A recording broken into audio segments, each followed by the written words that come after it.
C'est tout. On a commencé, on donne des commissions. Écoute, quand quelqu'un aujourd'hui de chercher un sponsor, il y a un pourcentage 10% ou 15%. Ça, on a dit en bureau. On a même dit à un moment donné, sous ça, vers 5%, Makwani. Et il a parlé l'autre jour de Dourao. Qui connaît Dourao dans le football? Vice-président Niatali. Merci beaucoup, vice-président Niatali. Niatali, quand il faut que je vienne.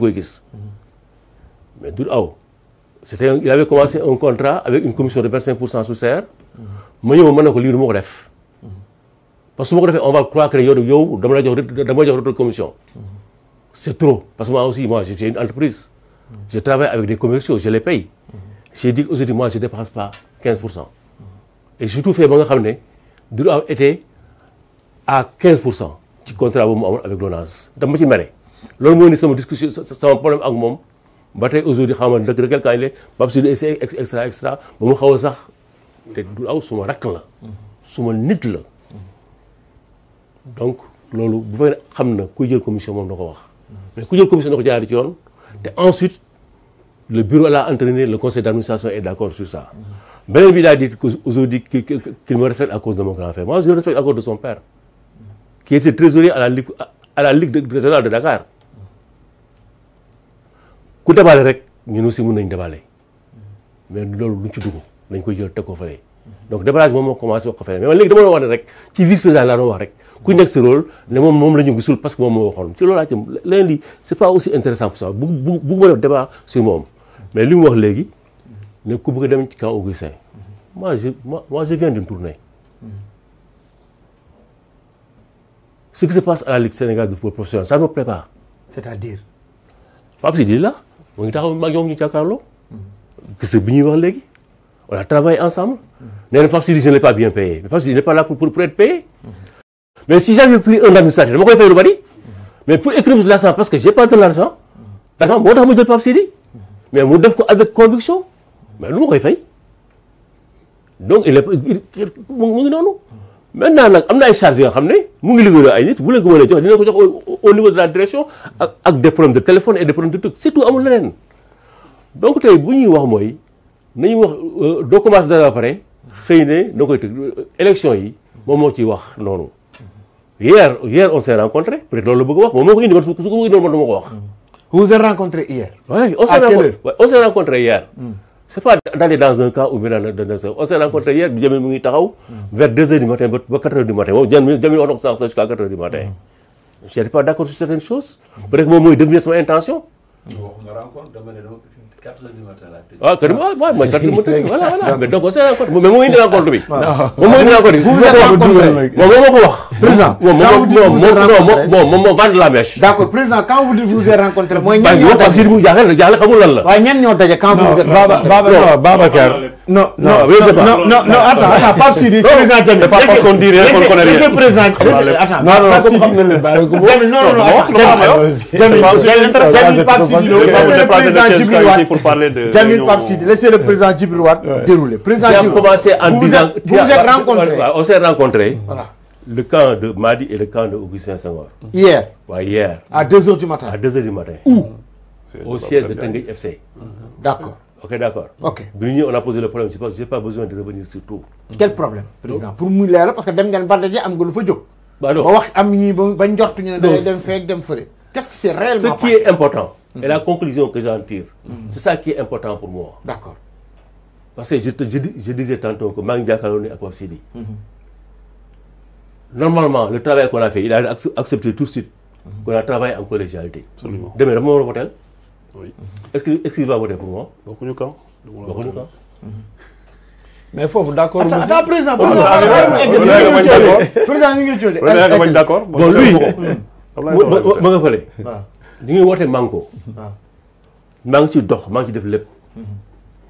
Mais à un moment donné, nous avons présenté, nous avons talk, nous avons waxtaan. Ça ne s'est pas bien passé.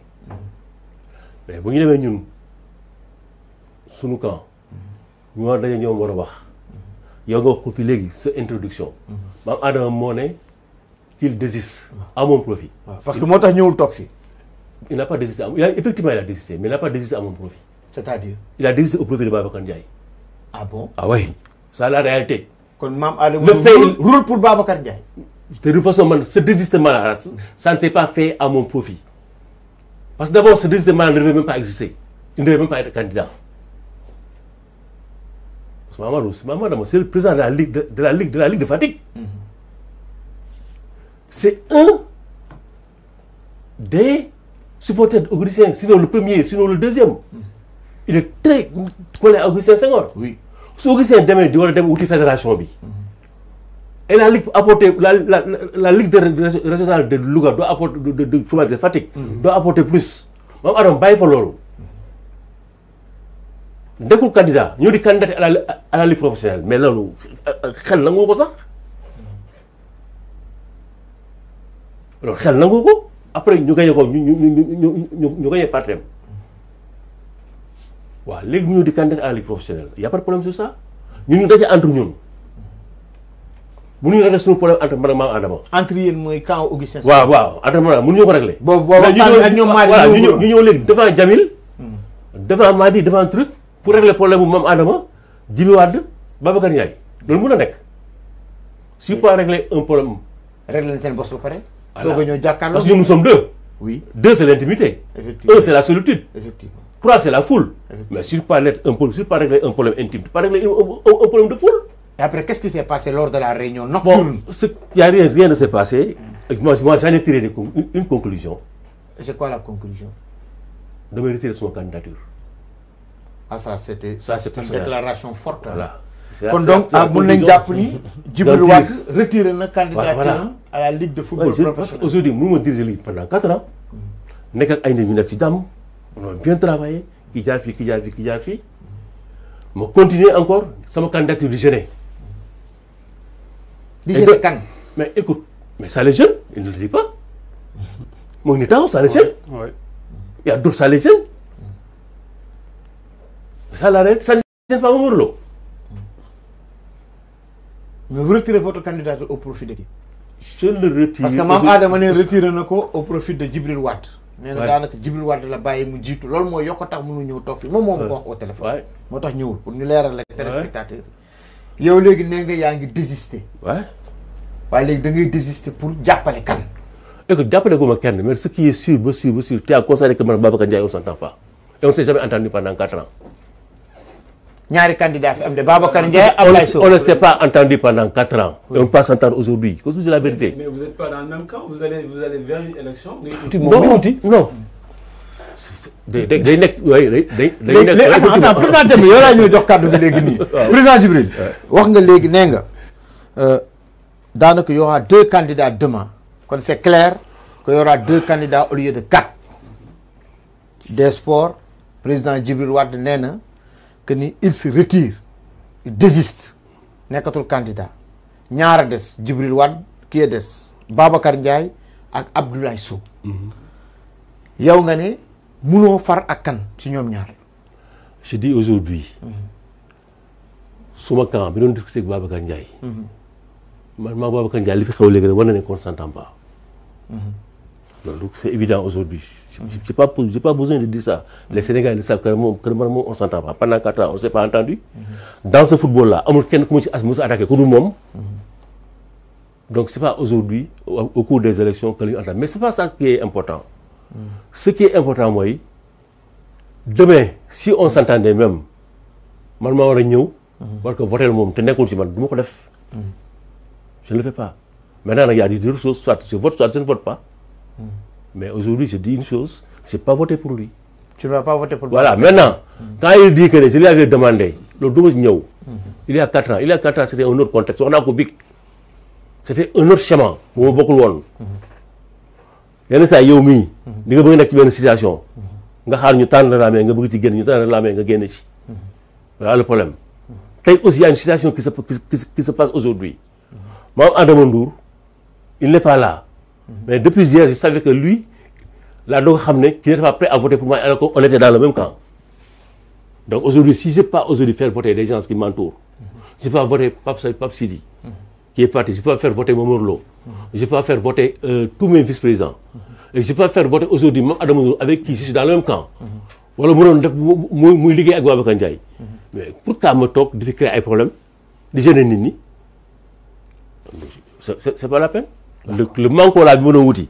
jawatu ko. yow décision bii nii de se retirer des élections kañ nga ko am décision bii nii. je l'ai eu tey vers 6 heures du matin 7 heures du matin Jamil a dit de coucher à 4 heures du matin à 5 heures j'ai pas pu dormir. yaa ngi koy soog a wax waaye. maa ko doog a wax après non j'ai discuté avec mon bureau de NGB Niary Tally avec mes amis. On a discuté de heure añ ba 17h 18h. après ñu continuer réunion bi. j'ai appelé Augustin je l'ai informé. j'ai appelé peut-être loolu moo tax mu wax loolu. j'ai appelé comment dirais-je le président du DIC Samsine Diatta. C'est lui qui avait parrainé ma candidature. J'ai appelé d'autres personnes. Je les ai parlé avant ma dugg émission parce que mënu ma woon ñëw de wax ci émission bi. Malheureusement j'ai pas encore appelé ma première femme. mais je l'ai dit à ma deuxième femme. waxaguma ko mu révélé laa koy wax. d'accord lan ngay tontu Jamil balaa ñu koy jox kàddu mu ne il a 2 missions. élire Babacar Ndiaye président de la Ligue de football professionnel et Madi Touré président de la Fédération sénégalaise de football et Augustin Senghor dans tout ça. Ouais, mais Jamil, c'est son droit le plus absolu. Jamil, nous savons qu'aujourd'hui, il n'était pas d'accord avec notre camp, qui est présidé par Augustin Senghor. Ça, il est constant dans sa position. Comme Madi est constant aussi dans sa position. Babacar était de notre. Moi, je suis avec Augustin. Je suis tourné à mon âge. En 24 heures. 48 heures, j'ai fait pratiquement plus de 2000 km. Je suis revenu, je termine par une réunion et je prends cette décision-là. Ce n'est pas une décision aisée. Moi, c'est un double. D'accord. Soit Sagnol Dokodjel, président Jamil, vous étiez ensemble jusqu'à 4 heures du matin. Ah non, il y a encore les grilles. Président, madame répond direct. 4 heures de matin. Allez, qu'on réunion, Bobo Yango. Non, on va dire les choses. Je suis constant et je vais être constant aussi dans les faits. Président, il y avait la réunion entre les deux camps. Et on voit que le l'air n'est pas. Non, non, peut-être que le problème parce que réunion bi demb siège Babacar Ndiaye la xamna ñu ngi koy tuddu tay rek mais parce que ciow li moko waral nak suñu paré ci Ligue Pro bi après dañuy dem jël ci li nga xam té mom moy Fédération sénégalaise de football et je pense que c'est pas méchant ñu fi wax ni ba tay c'est pour juste éclairer la lanterne des Sénégalais. Le président Djibril Wade vient de faire une déclaration très forte. Demb dajé ngeen. Est-ce que amoon nga ci njort par rapport à ça té dajé bi je suppose que ni ya nga fone Madé nga fone Augustin nga fone Babacar Ndiaye nga fone Djibril Wade nga fone ñom Mame Adama Ndour ak sen kan ñom Talla Fall ñom ñi ngi fone. Pourquoi cette rencontre et la rencontre bobu don nas? Ok, bon, merci beaucoup Mbaye. Il faut aussi mënuñ ñu rek dem cette rencontre bi directement.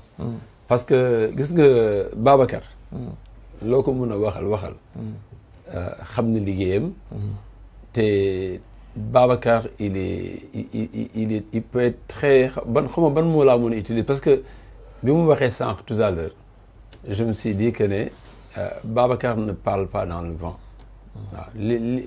Peut-être que amoon na information parce que li ma gën a jaaxal mooy bi Babacar sottee rek grand ji bi dafa am fu mu wéeru donc un peu mun naa ne Babacar piqué na ko parce que xaw ma ndax dafa ñëwoon pour wax ñu ne du dem wala c'est parce que Babacar daf ko piqué moo tax mu ne bàyyil parce que décision bi jël na ko wax na ko mais peut-être que ne il était pas prêt pour livrer ko si plateau bi wala peut-être daf ko xaw ma mais je sais que li Babacar wax am na solo d'accord mais je sais que manit j'ai été surpris pour être très honnête parce que maag Babacar waxuñ si moi je suis honnête dans ce que je dis bi mu ko déggee je me suis dit ah kon Babacar am na fu mu ko teg et la preuve c'est que grand bi nee na dematul ce qui est une très bonne chose pour nous hein.